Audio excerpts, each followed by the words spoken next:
तुमचा बाप जगातला एकमेव माणूस आहे की ज्याला वाटतं जे मला मिळालं नाही ना ते माझ्या पोराला मिळावं. अरे कुणाला नाही वाटत आज की जे मला मिळालंय ते ह्याला मिळावं, माझ्यापेक्षा हा मोठा व्हावा, माझ्यापेक्षा ह्याला सुख मिळावं. जगातला एकच देव आहे, त्याचं नाव आहे बाप, की जो म्हणतो मला मिळालं नाही ना अरे ते माझ्या पोराला मिळावं. बाप म्हणतो अरे मी भाड्याच्या घरात राहत होतो ना, माझं पोरग बंगल्यात राहिलं पाहिजे. बाप म्हणतो अरे मी टू व्हीलर वर फिरत होतो, माझं पोरग भावकीत फोर व्हीलर वर आलं पाहिजे. अरे बाप म्हणतो मी दुसरीकडे कामाला जात होतो ना पण माझ्या पोराला चांगली नोकरी लागली पाहिजे.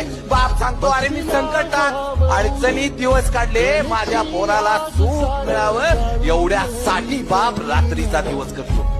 बाप नावाचा देव असाय मला माहित नाही, कुठं गेल्यानंतर देव भेटतो पण एकदा घरात गेल्यानंतर बाप नावाचा देव आहे ना त्याला एकदा कडकडून मिठी मारा. अरे 36 कोटी देवांची